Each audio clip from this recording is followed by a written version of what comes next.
My guest today, Keeya Wiki, is a 17-year-old Indigenous Kayaker from Ashland, Oregon. She belongs to the Yurok peoples of the Klamath River, and I'm going to let her speak her peoples so that I do not get it all wrong. Keeya. Thank you. I also come from the tribes of Ngati, Porou, and Aupouri from Aotearoa, or New Zealand. Thank you. Keeya is Of course. dedicated to community organizing and advocating for her peoples. In the summer of 2025, she completed the first descent of the freshly undammed Klamath River along with fellow Indigenous youth from the Klamath Basin. Thanks for being here, Keeya, and thank you for speaking your tribal names so that Of they course. were Thank you for well having me. pronounced. Yeah, you're welcome. I'm excited. Okay, I start with the same first question, which is when I say discomfort zone, what comes up for you? What does that mean for you? Yeah, for me, the discomfort zone definitely, I feel it a lot in my body when I know I'm about to step into a situation where I might be a little uncomfortable. I get really anxious and nervous, and it's very much in my like chest and my stomach. And I know, like, okay, I'm not comfortable in my body. Like, I have really strong feelings about this. That's how I know.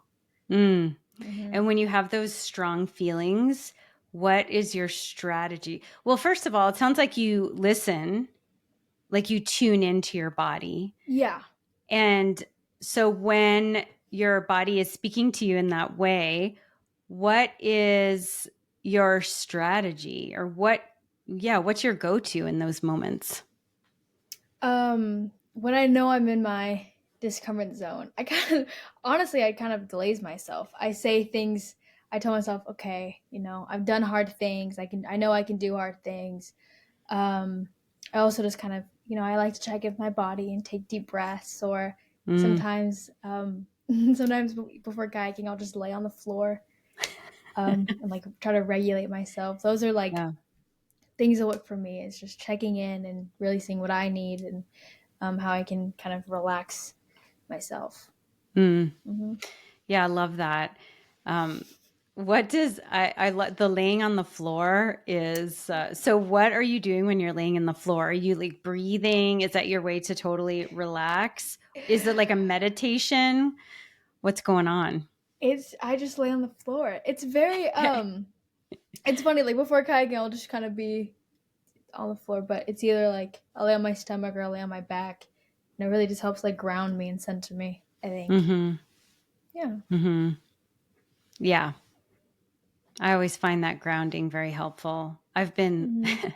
laying on the floor because I'm healing a back injury. And Mm. so slightly different, although I will say when I feel like physical pain. And I started walking in the backyard, like very consciously, bare feet. And I love walking bare feet. And I've done it on and off. I realized I hadn't been doing it for like a long time. On river trips, I find Yeah. that I barefoot a ton or yeah, and it's been really grounding to just have that practice. Even for 10 minutes a day, walking outside Yeah. barefoot, feet to the ground. Mm-hmm. Yeah, it's very nice Yeah, I agree. for sure. Mm-hmm. So, did you intuitively learn these strategies, or did you have a teacher or a mentor who guided you to these strategies, like breathing and laying on the floor, all that grounding? I think I just started laying on the floor just with myself. I just said, Mm, "Hey, let's lay on the floor a little bit here." But no, I definitely like growing up. I've definitely like had, I don't know, people in my life who said, "Hey, um, I grew up going to a lot of like tribal council meetings for my mm, people, or like protests, a lot of advocacy work around the Klamath River and just kind of other general civil rights movements."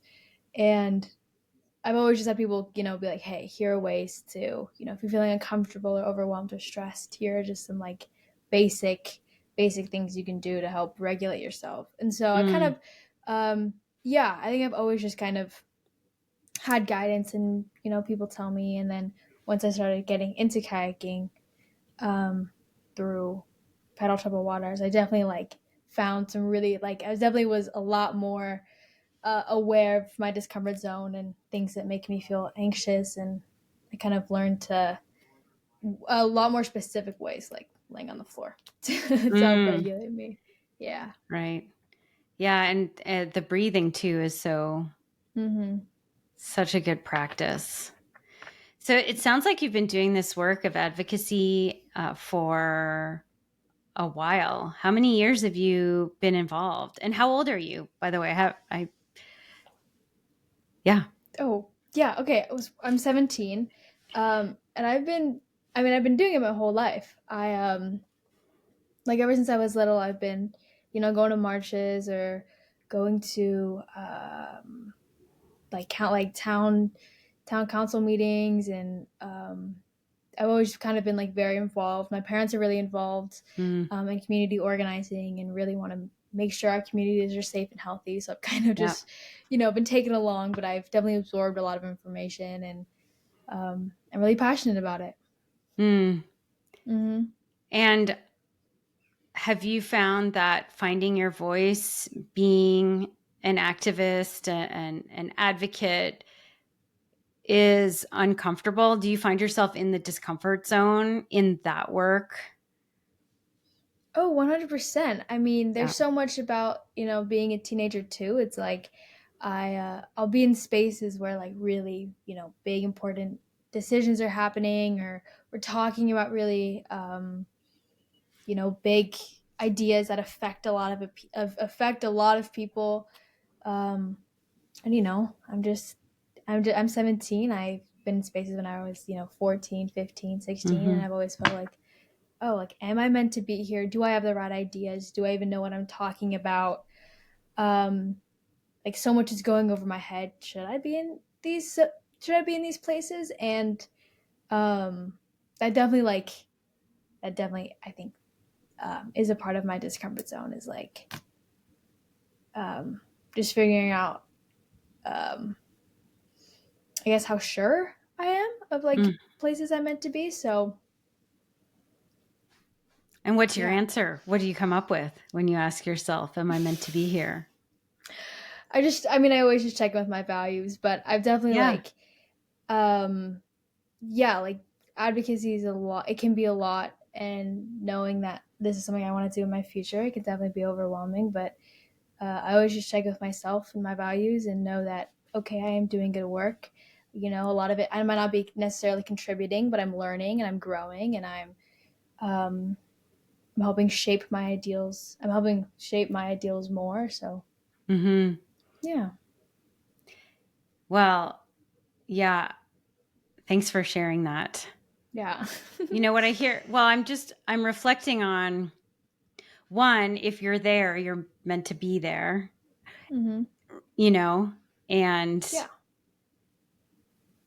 it, it's not, I mean, so much courage to show up in these spaces, being, young, and maybe it's, right. I don't know. There might be messaging of like, yeah, maybe you shouldn't be here. Like, are you important hmm enough? Are you old enough and all yeah, that? And to show up and find your voice takes a lot of courage.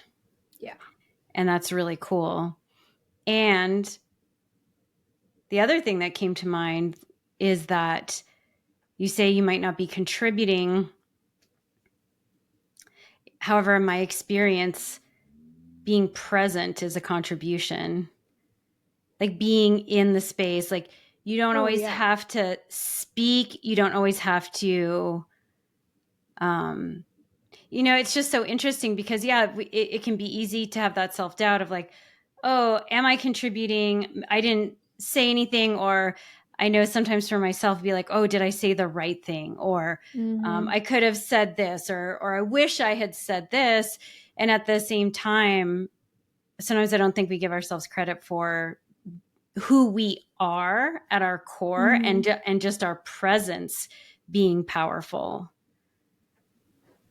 Yeah. Yeah. So So when you're in those spaces, and a lot of times we don't even realize the impact that we have. No. And And I we'll think never that's like, know. no. And I think that's an important message for youth too, is like, you know, it's important just to be here and represent. Yeah. Mm-hmm. What's your favorite thing about doing this work? Hey, I'm Anna Levesque, your host for the Discomfort Zone podcast.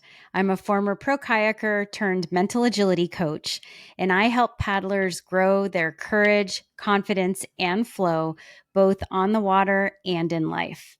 If you're loving this conversation, make sure to hit the follow or subscribe button wherever you listen, and check out my YouTube channel where you'll be able to find the unedited video versions of these conversations. My YouTube channel is youtube.com/@Anna Levesque. You'll also find great video content, instructional content on mindset and paddling that you won't find anywhere else. So check it out, and I look forward to connecting with you there.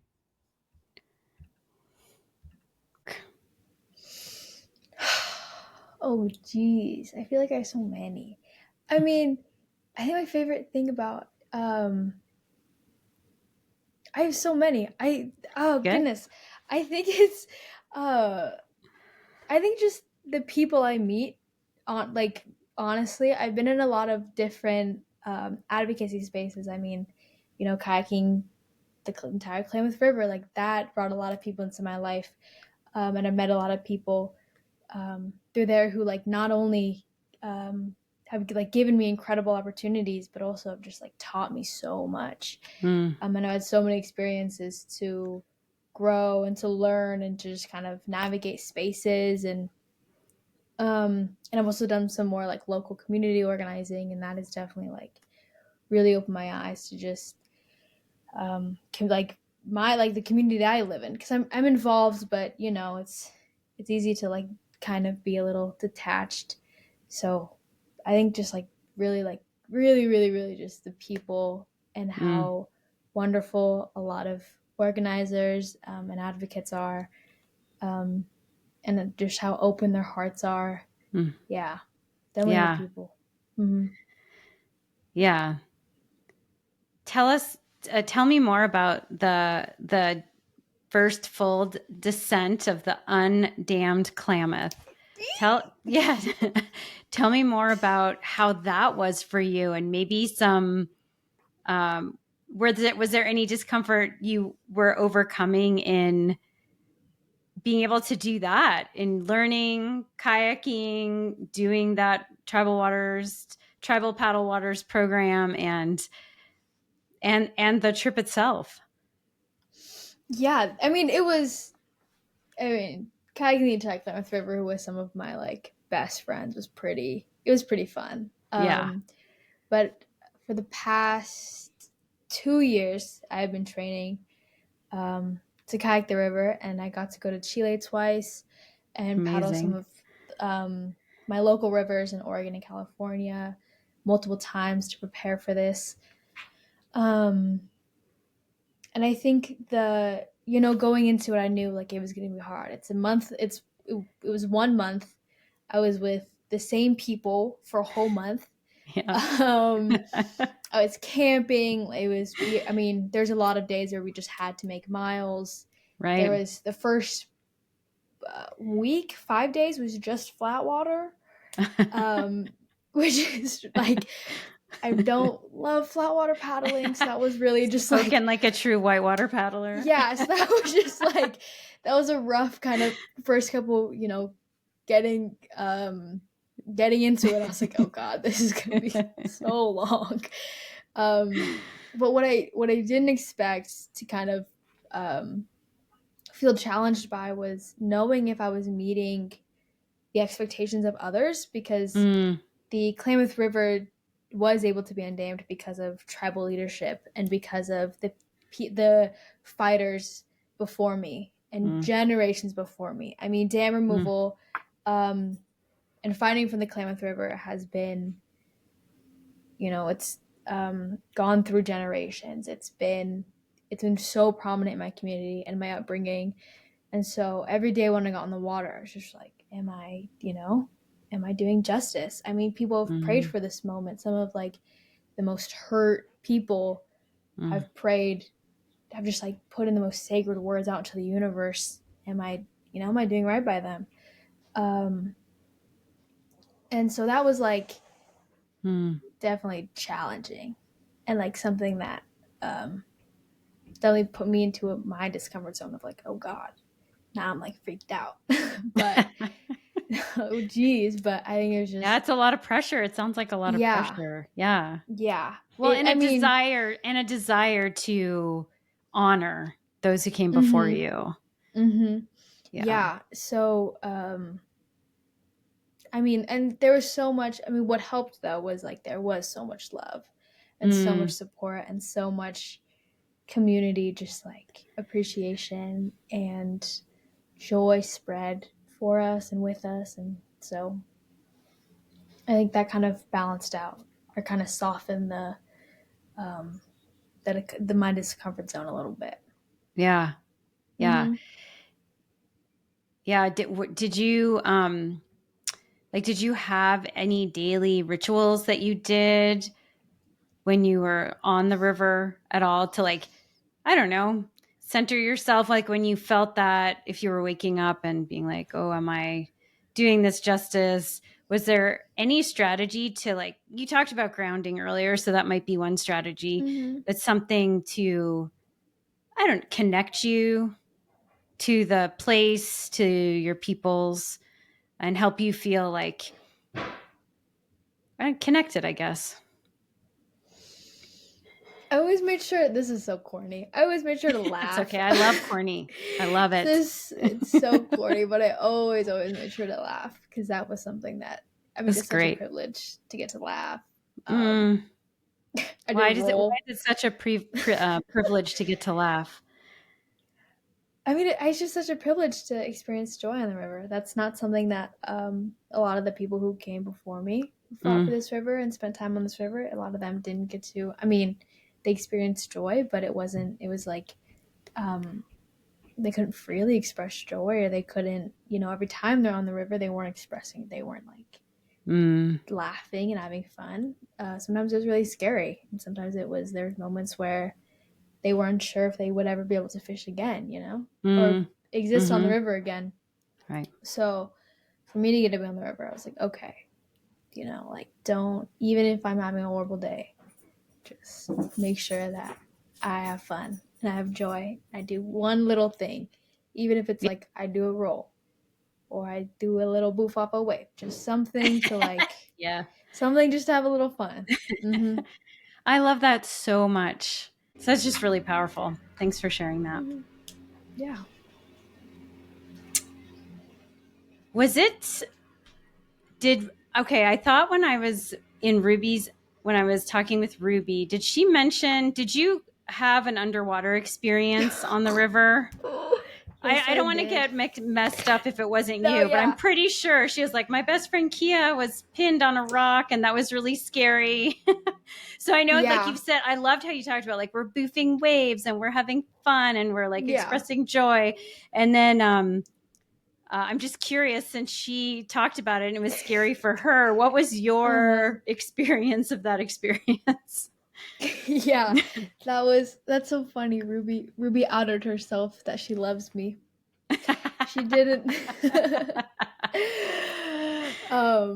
Me and Ruby, we spent a lot of time together, so Yeah. we're pretty tight, but to hear her really say that I'm her best friend was quite a joy. Yeah. But Nice. but yeah, so there was a within the first week of us into the descent, it was our like first day of whitewater after the lakes, and there was kind of just a general miscommunication, and I was in the sweep group, I was in the very back, and I was in the back of my group, and I saw um like two good outcomes happen simultaneously, and so I kind of just so I followed. There was like kind of two options, and I went straight rather than going right where I was supposed to, and I got pinned, and not just pinned, but like, well, like pretty like just stuck. Mm. And I was kind of I was on my left side, and there's a rock right here and a rock kind of by my head, and I planted my paddle pretty quickly, and so my head was above water, but there was like water actively going over my face, and so I Mm. was never completely under the water, but I wasn't, I wasn't Wasn't in the easy to breathe. it wasn't easy to breathe. Yeah. I wasn't in a great spot at all. And there's kind of like a oh crap moment, and then immediately like I had just had instructors running towards me, and it was maybe 30 seconds of me kind of in this really uncomfortable, really scary moment. Uh and there was like 15, 16 kids, and everyone saw it happen, and no one knew what I was going through, because I was pretty like kind of hidden. And so when I got out, so a lot of people thought I was underwater when I really wasn't. But it was like when I got out, it was just very quiet and surreal, mainly because in training for the first ascent, a lot of us were so, I mean, our kayaking progression is just so monitored, I Mm-hmm. guess. Yeah, monitored and just like really safe. And I mean, we've all like, we can goof off and play around, but it's very like protected. And so, and something like this hadn't really happened to any of us before. So this is really the first time where like we all had this really scary moment. Mm. And so I came out, and it was just a good, eye opener that, hey, this is a first ascent. Anything can happen. Anything's possible. And we are in an extreme sport. Like you know, this isn't easy. Like there's really big challenges, and it was really scary for sure in the moment, and then after the fact, everyone was really freaked out and scared by it. Um, but I think it was a really good eye opener, and I think a lot of people became a lot more safe and conscious with the way that they kayak after it happened as well, and making Mm. good decisions and not. I know some people chose not to run some sections just because they really understood the risk factor of Mm-hmm. kayaking. Mm-hmm. Yeah. Was there like a like before and an after in your mindset of that happening relative to Um. kayaking? Like, was there a shift in your mindset after that Oh, incident when it comes to kayaking? I mean, I think so. I've always been pretty like, nervous, and Okay. I'm a little like scaredy cat when it comes to kayaking. So um, but yeah, like definitely. Uh, I mean, I've always been aware that kayaking is like a very extreme and risky sport, but to really experience something so scary and then see the impact it had on everyone else, it did.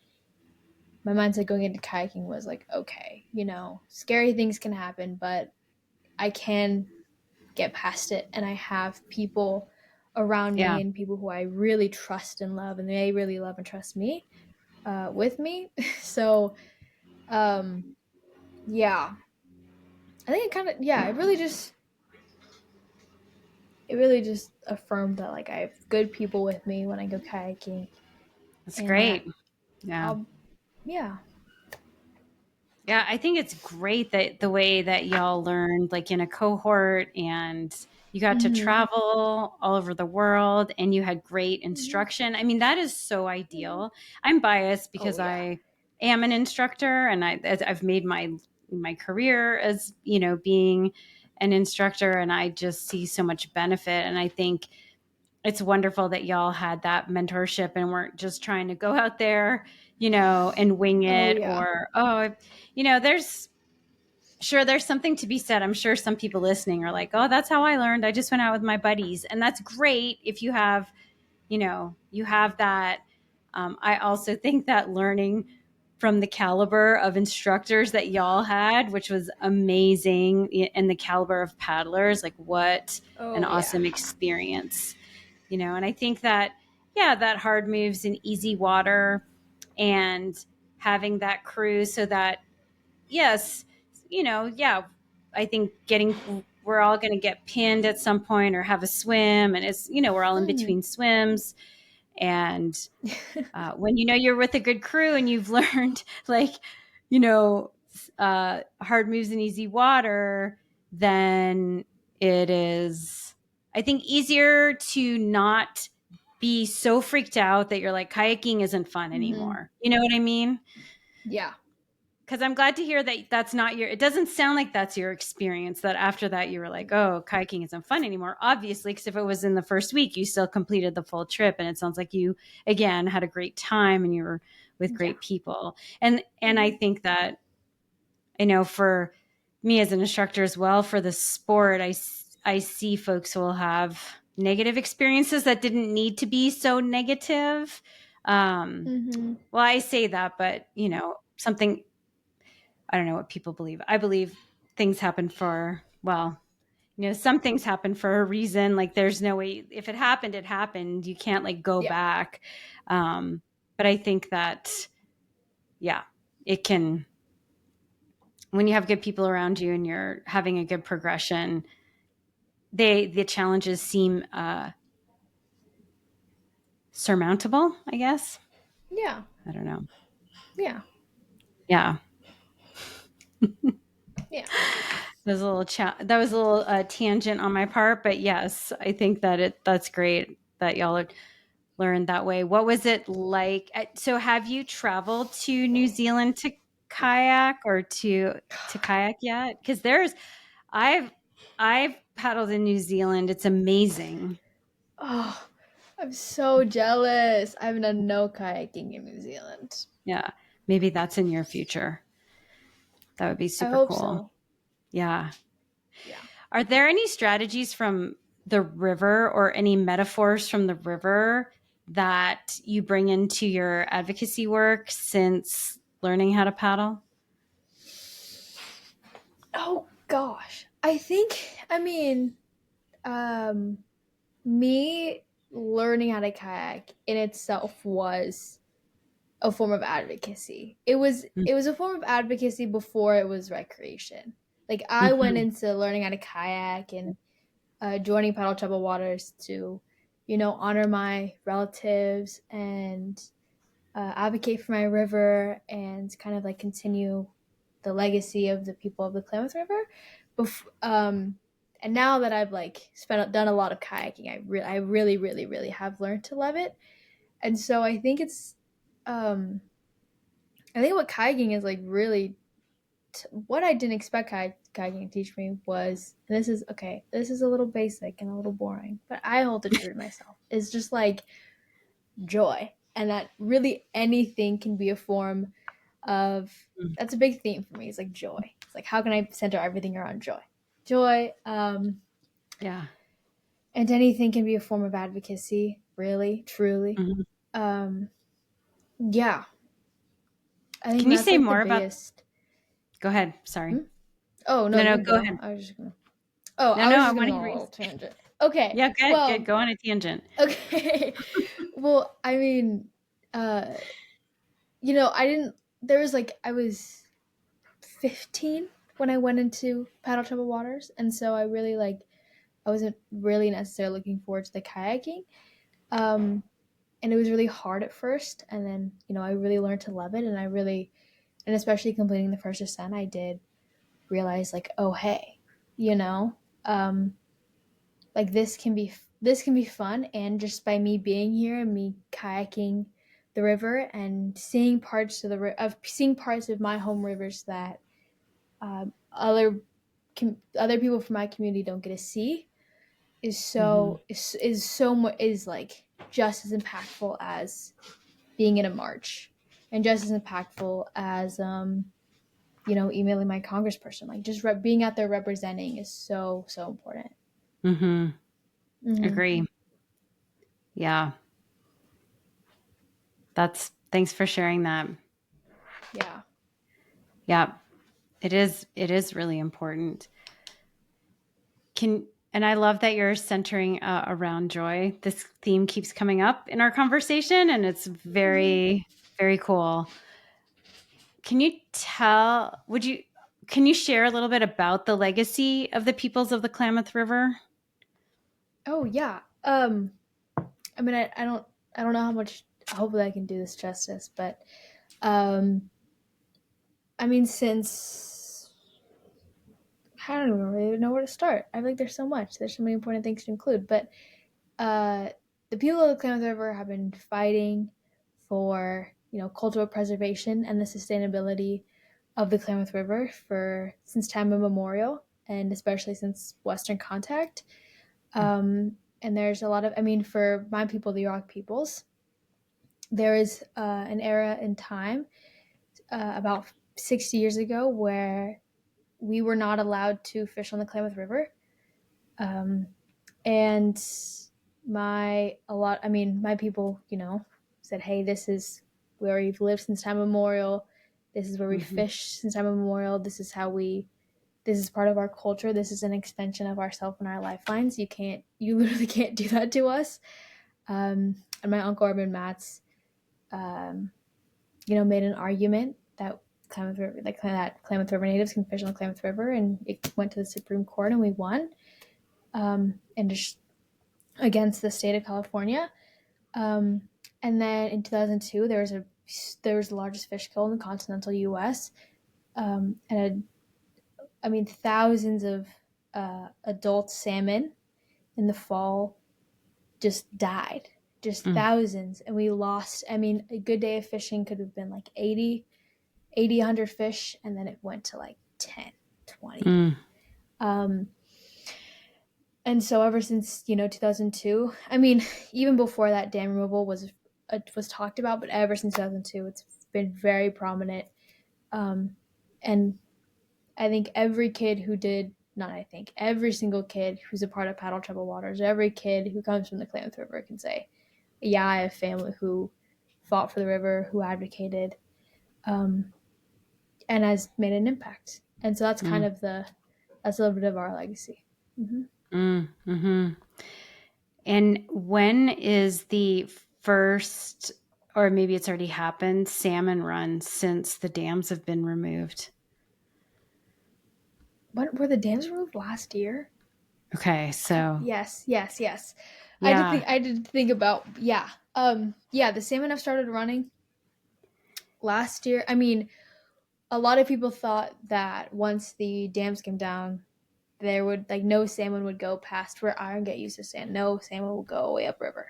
And within and they thought it was going to take a year to multiple years. And within the first 10 days, within the first couple weeks, salmon went past where I used to stand. Yeah, they're going because they know.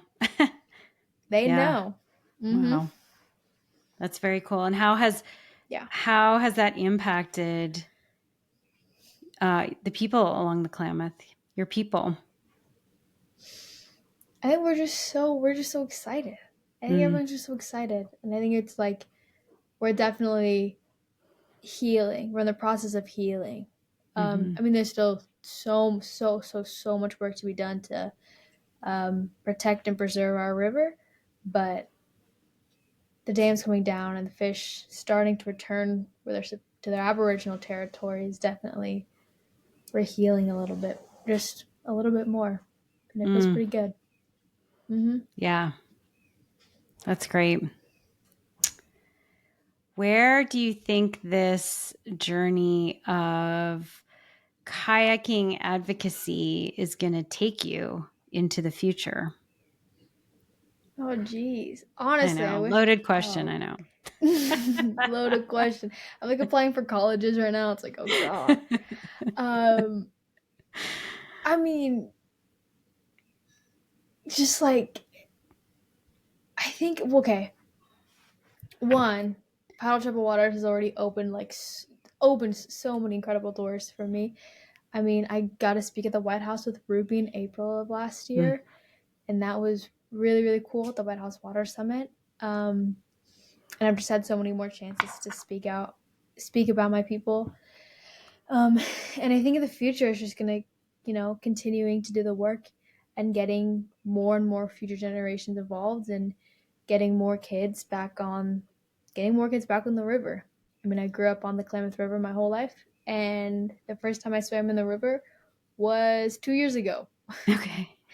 So, and yeah, so kayaking's definitely just like not rekindled is the word, but like, not reconnected, but I've just strengthened my relationship to the river so much more. Mm. And so that's what I am holding true in my heart, is that, this work will just continue.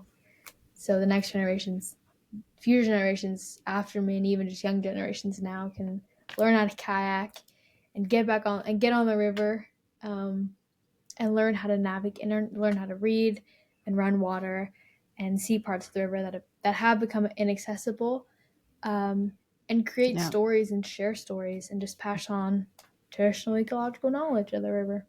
Yeah. Mm-hmm. When I first started kayaking, I remember someone saying to me, learning to read water is such a cool skill. It's a skill that not a lot of people have. It's like a different language. And that always stuck with me. And I also think that as a paddler, learning to read water builds confidence because you're choosing your own lines and you're seeing a path. I also think that it's a way to cultivate a relationship with the river for myself. There's something about, I'm not out there trying to conquer the river, or, I'm very much, okay, in this dance with the current. And just like any relationship, like understanding the other being is, so important to be able to, navigate and to be able to choose a line and, working with the river. Anyways, I just love, do you ever, I don't know, what's your take on reading water? Because you mentioned that was in what you just said, you mentioned specifically like learning how to, I don't know if you said read water, but you said navigate and learn the river, so what does reading water mean to you? Well, I just want to say, I really agree with your point about, like, reading water builds confidence, and it really does connect you with the river, and it helps you understand, because I am actually so bad at reading water. I mean, I can do I'm like, okay, over there's shallow, over here, Right. there's a hole, like I shouldn't, that's not a wave. Right. But there's been a couple times where I've gotten myself into some accidental like boofs because Sure. I didn't quite know. I hear you. And then it really has taught me some good skills though. It's like not being the best, but no, I really agree. I mean, reading water, I just bragged about how I'm not really good at it, but like reading, like I definitely have learned confidence in myself to do, like face challenges head on in a moment, in that moment, in a split second. There you go. But also, it's so cool. I actually think it's really cool to read water, especially where I come from on the lower 44 miles of the Klamath River is the Yurok Reservation, and it's very flat.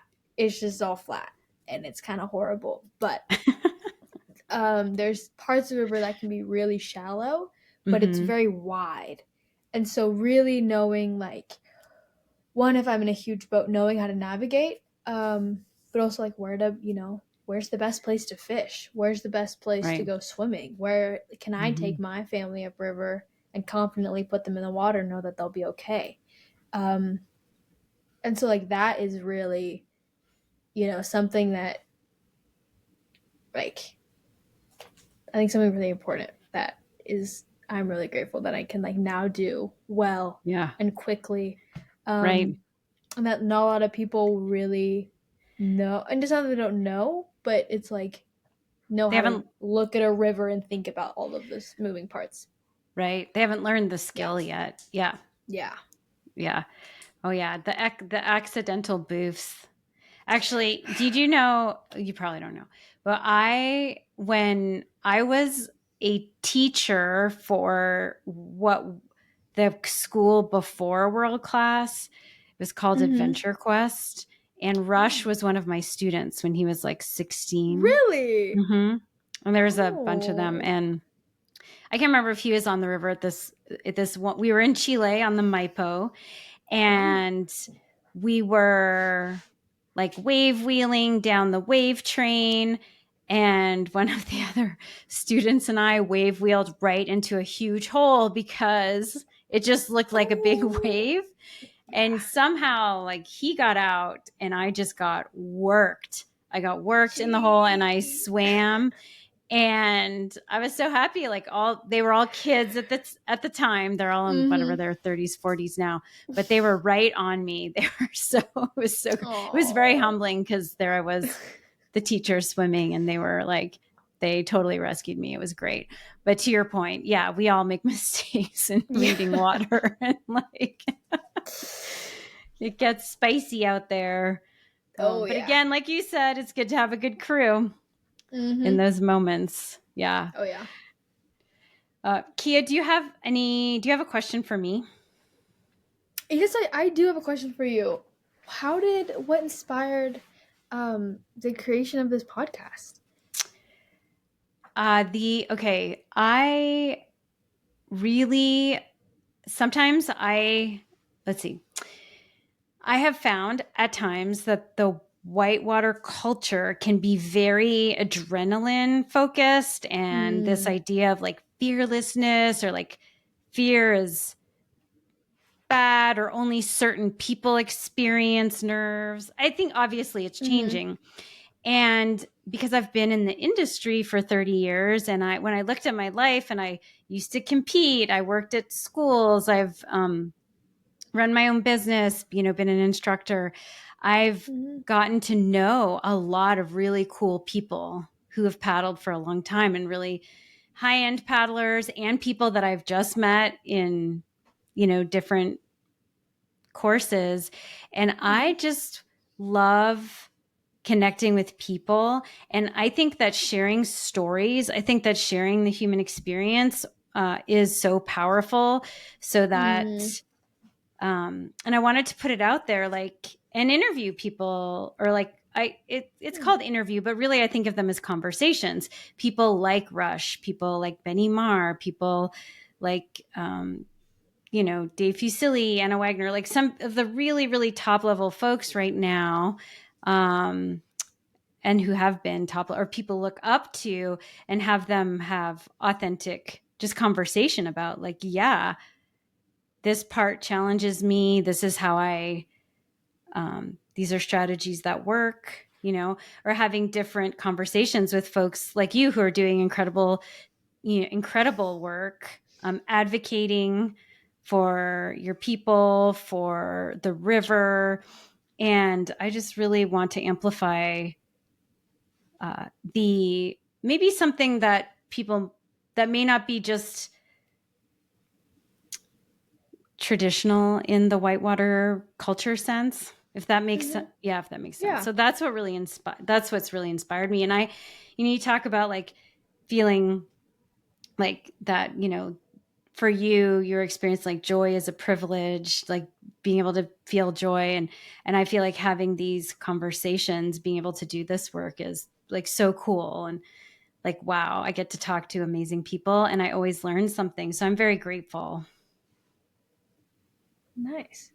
That's really Yeah, cool. That's really cool. Especially I myself kind of am disconnected from the whitewater community a little bit just because of like how sure. I got into it. But there are like some patterns that I've recognized. So it's cool that this is a place where um like fear can be normalized a little bit. Exactly. Yeah. Well said. Mhm. That could have been my one line answer to what. Exactly. Fear, self-doubt, all of that stuff normalized, Yeah. because the more we push it away, like what we resist persists. So really just being like, Yeah. yeah, if people are like, oh yeah, everyone feels this way to a certain extent, I don't need to make such a big deal about it. And I Yeah. can go on. Mm-hmm. Yeah. Awesome. Yeah. That was so good. Well said. Mic drop. Okay. So I have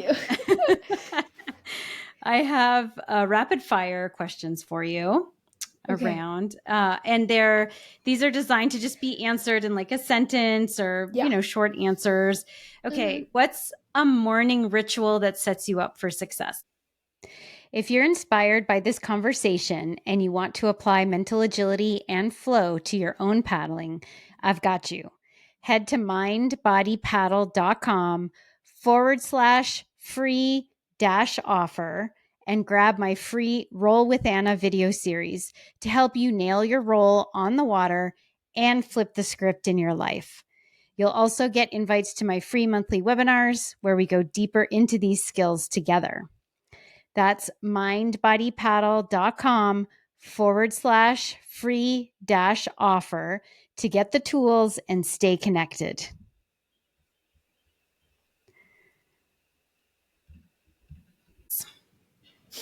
Cup of coffee, black. Nice. Ooh, black, strong. Yeah.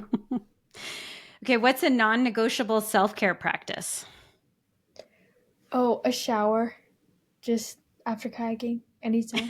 Shower, non-negotiable. Yes. Mm-hmm. All right. Favorite motivational quote, book, talk, or song? There's lots of options there.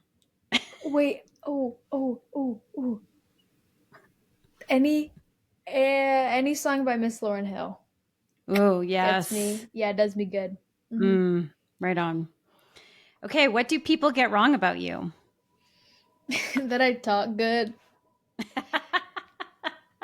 This is a front. Awesome. Okay. Mm-hmm. Throughout the course of your life, have you thought of yourself as the underdog or the favored to win?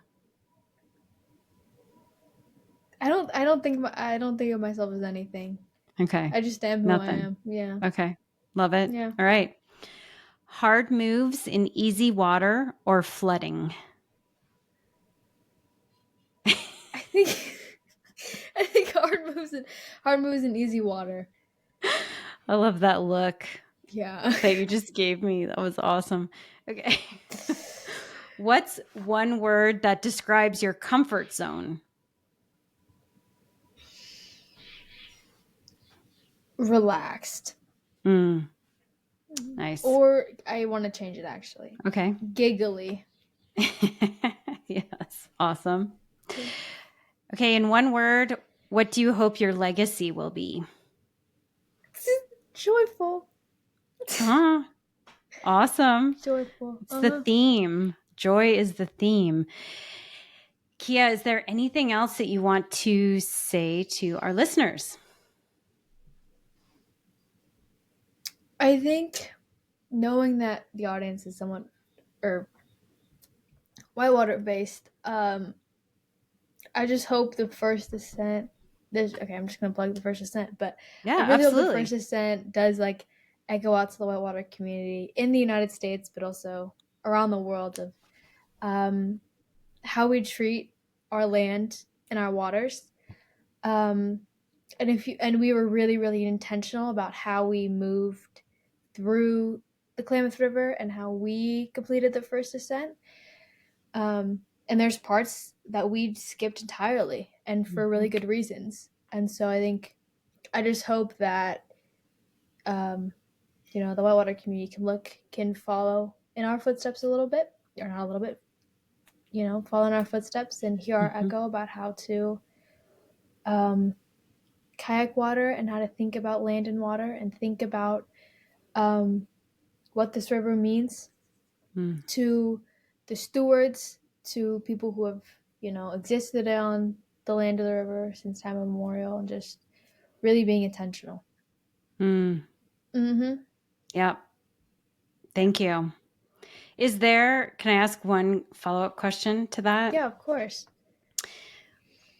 Where is a good place for a kayaker or a group of kayakers to start being more intentional when they're paddling in terms of, being intentional about what you just said, having respect for the land, for the people who came before them. What's a good place to start? I mean, I think kayaking is a lot of, um, you know, is a lot of oral communication and just hearing different things. And so um, I know for at least the Klamath River, there's like a lot of people kind of know the history and know that this is where you should be and this is where you definitely should not be. And so um, I think if you're someone in the whitewater community or kind of just like in the outdoors community in more general words, knowing, I think just like one, doing a little bit of basic research for sure and asking Mm-hmm. questions like, you know, where can I be, or what are the indigenous people saying about this, or asking like locals in the area if you know any, and if you know any indigenous peoples in the area too. I think it's just it really is just a matter of just like researching and asking questions about how the stewards treated the land, and making sure where you're gonna put in and take out are, places you can be if Yeah. online. I mean, sometimes it'll be pretty obvious, but I think just being, not too cautious or not like stopping yourself from, doing a fun run, but just really um, being mindful. Just be mindful. Mm-hmm. Yeah. Mindful, and what I hear you say is curious. Mindful and Yeah. curious. Mm-hmm. Not just going. Yes, mindful and curious. That's what I'll say. Is what I'm Yeah. hearing. Yeah. So. Mm-hmm. Thanks, Keeya. I really appreciate your time and Thank taking the you. time to speak with me. It was wonderful. And thanks for spreading your joy, because I really felt it. Yeah. And yeah, excited for folks to listen. So thank you. Thank you. Thank you so, so, so much for having me. I had a great Yeah. time. Okay, I'm going to stop.